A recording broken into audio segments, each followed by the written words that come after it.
ہارون کی چہیتی ملکہ زبیدہ اپنے شاندار محل کی کھڑکی میں سے باہر کا نظارہ کر رہی تھی کہ اس نے بہلول کو نہر کے کنارے بیٹھے ہوئے دیکھا۔ وہ بچوں کی طرح ریت سے کھیل رہا تھا۔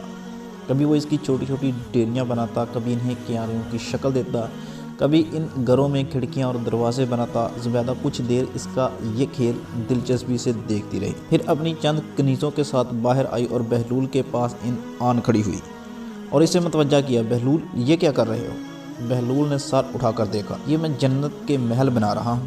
اتنا کہہ کر وہ اپنے کام میں مصروف ہو گیا۔ اچھا، زبیدہ نے مصنوعی حیرت سے کہا، پھر کچھ سوچ کر بولی، بہلول، تم بہشت کے یہ محل بیچتے بھی ہو؟ ہاں بیچتا ہوں، بہلول نے جواب دیا۔ کتنے دینار میں؟ زبیدہ نے مزاحن انداز میں پوچھا۔ صرف 100 دینار میں، بہلول نے بتایا۔ زبیدہ نے سوچا کہ اس طرح مذاق ہی مذاق میں بہلول کی مدد بھی ہو جائے گی۔ اس نے کنیزوں کو حکم دیا کہ بہلول کو 100 دینار ادا کر دیے جائیں، اور بہلول سے بولی، بہلول، میں بھی ایک بہشت خریدنا چاہتی ہوں۔ کون سی؟ بہلول نے استفسار سے کیا۔ زبیدہ نے یوں ہی ریت کی ایک کیاری کی طرف اشارہ کر دیا۔ مجھے وہ بہشت چاہیے۔ بہلول نے رقم لے لی اور بولا، تم نے قیمت ادا کر دی ہے، ٹھہرو، تم اس کا قبالہ تمہارے نام لکھ دیتا ہوں۔ زبیدہ ہنسی میں اس وقت بہلول نے اس کا قبالہ لکھ کر محل میں لے آنا۔ وہ اتنا کہہ کے آگے بڑھ گئی۔ بہلول بھی اپنی مٹی کی ڈیریاں ڈھا کر اٹھ کھڑا ہوا اور وہ 100 دینار اپنی جھولی میں ڈال کر ضرورت مندوں اور ناتاروں کی تلاش میں نکل گیا۔ زبیدہ سب کچھ بھول کر اپنے معمولات میں مصروف ہو گئی۔ رات اپنے بستر پر گئی، آنکھ لگی تو اس نے دیکھا کہ وہ ایک ایسے خوشنما باغ میں ہے جس کا تصور کرنا بھی محال ہے کہ روئے زمین پر اس کی کوئی مثال نہیں ملتی۔ وہ حیران نظروں سے اسے دیکھتی دیکھتی رہ گئی۔ اس نے آہستہ آہستہ قدم اٹھائے اور ہر لحظہ حیرت میں ڈوبتی چلی گئی۔ اس کے چاروں طرف عظیم الشان محلات، جن کے در و دیوار میں جڑے ہوئے 7 رنگے جواہرات نگاہوں کو خیرہ کر رہے تھے۔ چمن میں بہتی ہوئی نہروں کا پانی موتیوں جیسا شفاف تھا۔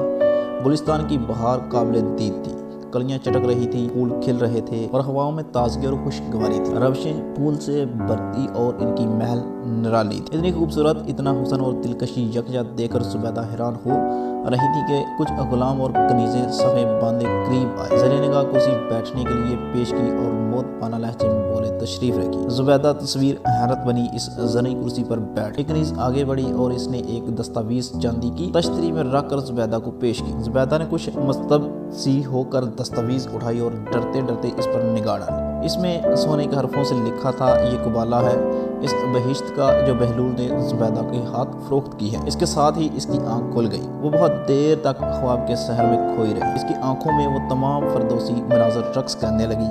اس نے سوچا، غور کیا اور اسے یقین ہو گیا کہ اس نے کچھ دیکھا ہے۔ وہ خواب کی صورت میں ایک بشارت ہے۔ بہلول کا وعدہ سچ، کیونکہ اس نے بہشت کا قبالہ لکھ کر دینے کا وعدہ کیا تھا اور جیسے نظارے اس نے خواب میں دیکھے تھے وہ روئے زمین پر کہیں نہیں تھے۔ اس کا کارواں رواں مسرت شادمانی سے ناچ اٹھا اور اس نے بے خودی میں ہارون کو جگایا اور پھولے ہوئے سانسوں کے درمیان بولی، ذل الہی، آج میں نے 100 دینار میں بہلول سے ایک بہشت خریدی تھی۔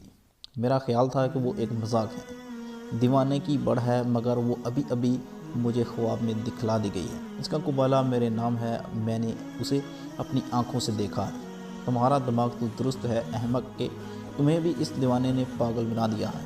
ہارون نے اپنی نیند خراب ہونے کی خفگی سے کہا، نہیں، میں سچ کہہ رہی ہوں، میں نے خواب میں جو کچھ دیکھا ہے اس کا دیدار کسی انسانی آنکھ نے نہیں کیا ہوگا۔ وہ بہشت میرے نام ہے، خدا کی قسم، میں نے اس کی دستاویز دیکھی ہے۔ زبیدہ نے جوش سے بتایا، اوہ، یہ وقت اس لیے الٹے سیدھے خواب سنانے کا ہے، خاموش ہو جاؤ اور میری نیند خراب نہ کرو، ہارون نے غصے سے کہا اور کلوٹ بدل لی۔ لیکن زبیدہ کی آنکھوں سے نیند غائب۔ وہ تمام رات اسی نے صبر اور گزار دی۔ صبح اٹھتے ہی وہ پھر ہارون کے گرد ہو گئی اور اسے قسمیں کھا کھا کر خواب سنایا اور اسے یقین دلایا کہ اس کا خواب سچا ہے اور بہلول سے خریدی ہوئی جنت حقیقت ہے۔ ہارون نے بہلول کو بلا بھیجا۔ وہ اپنی گڈری میں لپٹا شہنشاہوں کی سی شان سے آیا اور معنی خیز لہجے میں ہارون سے بولا، تجھ جیسے بادشاہ کو مجھ فقیر کی ضرورت کیوں آن پڑی ہے؟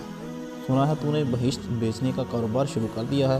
ہارون نے مذاق اڑایا، ماں بدولت تو یہ کاروبار کب سے کر رہے ہو؟ بہلول نے بے نیازی سے جواب دیا، سنا ہے تم ملکہ کو بھی کوئی بہشت بیچی ہے؟ ہارون نے سوال کیا۔ ہاں، بہلول نے اس بات میں سر ہلایا۔ کتنے میں؟ ہارون نے پوچھا۔ 100 دینار میں۔ وہ بولا، بہت خوب، میں بھی تجھے 100 دینار اور کچھ زیادہ دے دوں گا، ایک بہشت میرے ہاتھ بھی فروخت کر دے، ہارون نے کہا۔ بہلول نے کہہ لگایا، ہارون، تیری ملکہ نے تجھ دیکھے یہ سودا کیا تھا تو نے ان سب کو دیکھ لیا ہے، اب اس کی قیمت ادا کرنا تیرے بس میں نہیں۔ بہلول کی اس کرامت نے ہارون کو فکر مند کر دیا۔ وہ نہیں چاہتا تھا کہ بہلول کی کوئی ایسی بات لوگوں کو اپنی طرف متوجہ کرے اور وہ اس کے موقع بن جائے، کیونکہ اس سے یہ بدگمانی تھی کہ وہ امام موسیٰ بن جعفر جنہیں اس نے قید کر رکھا تھا وہ ان سے خفیہ رابطہ رکھتا ہے۔